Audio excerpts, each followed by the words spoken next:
Welcome back to another episode of Prospect Watch, presented to you by the Rookie HQ. And we're here today to get into the number one running back in the 2026 class, everybody's favorite running back. I don't know anybody who doesn't have him as their RB1, which sometimes can be a reason for dissent, but sometimes we got it right on the front end instead of getting right on the back end.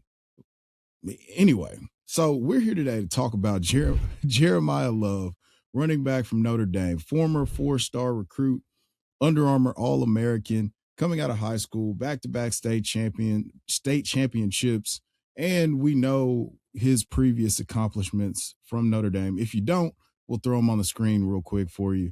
So Jeremiyah Love, 6 foot, 214 pounds, is a prototypical running back for today's game. So in college, we saw him have extreme efficiency in zone schemes. This past year in a zone heavy scheme, he averaged 6.9 yards a carry, accumulating almost 1,400 yards, 1,372 yards, and averaging 6.9 yards a carry. So you have a guy that can hit home runs. He had a 94-yard touchdown this past year.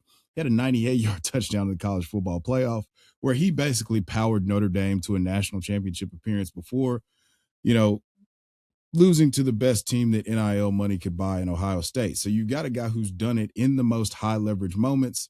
He's displayed everything that you want to see from a prototypical back that's probably going to get day one, top 15. I've seen as high as, top 9 going to the Chiefs. The Chiefs have the 9th pick. He's being mocked to the Kansas City Chiefs. So you talk about a revenge tour.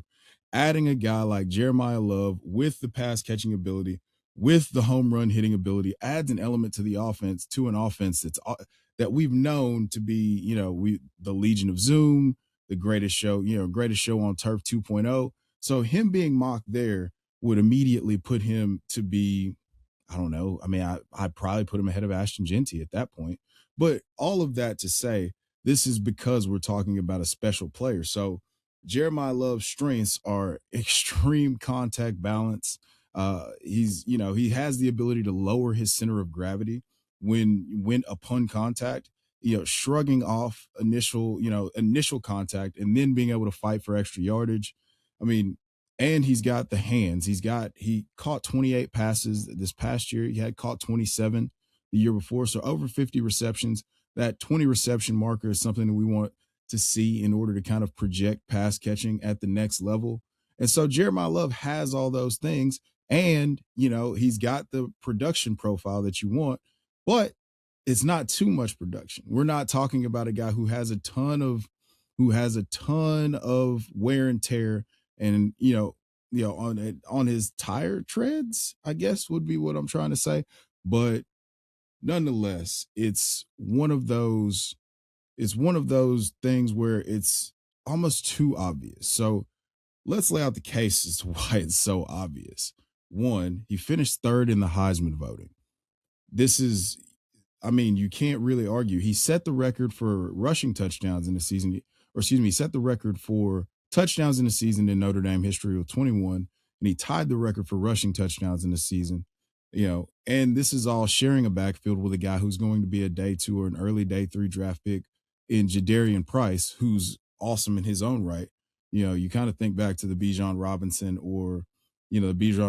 and what's Roschon Johnson situation.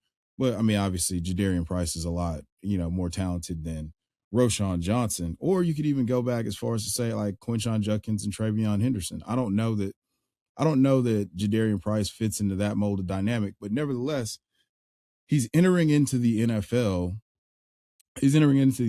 with plenty of tread left on the tires. It's not like a guy he turned 199 carries this year into, 1,300 yards. So what are we doing?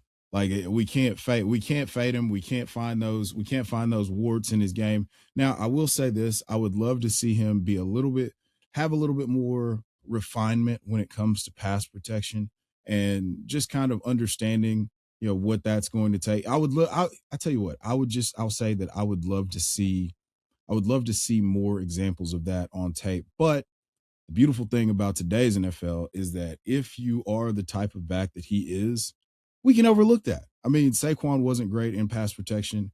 his first couple of years. He's gotten better. Derrick Henry's still not great, and he's massive. So it's about technique and the ability to consistently protect your quarterback in those situations. So you have to develop the trust, which we then pretend that it would be, it would be lead to him being out on the field and being able to receive checkdowns. But that's becoming a well-known trope that's not necessarily true. You have Devon Achane, who you wouldn't ask to pass block anyone, and he catches 65 to 75 balls every season. So Jeremiah Love, Jeremiah Smith, we don't talk about Bruno. Jeremiah Love is going to be one of the pivot point decisions in startups this year and in redraft once we get to that part. But for this part right here, we're talking about a guy who's going to come into the NFL most likely as a cornerstone asset. He's got long speed, as we spoke about before. The comps that I struggled with the comps for him in terms of like his running style and like what I saw, because when I put down what I saw in my notes, I said, oh, he reminds me of Clinton Portis. And it's like, well, Clinton Portis was one of the most efficient. Oh, well, okay. He reminds me of the contact balance. It reminds me of Alvin Kamara. All right, man. I'm not doing myself any favors here. Okay. When he gets in the open field, it looks like Eric Dickerson.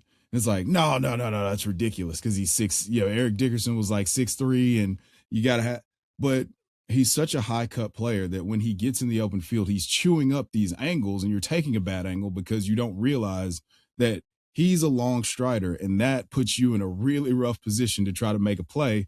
Even if you think you have the angle on him, he could take it to the house. Example given, 98-yard touchdown in the college football playoff, 94-yard touchdown against Syracuse. So there's really not very many holes to poke in his game. I really liken him to a guy like Breece Hall.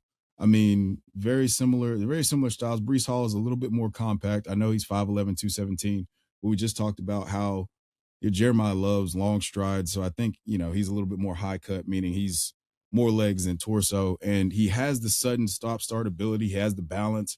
I mean, the spin move, he will put you into the spin cycle in a heartbeat. So this is why everyone is so high on Jeremiah Love. And if you came here to find out if somebody would say differently, it won't be the old Chef GPT. So if you made it this far, thank you for liking, listening, commenting, subscribing.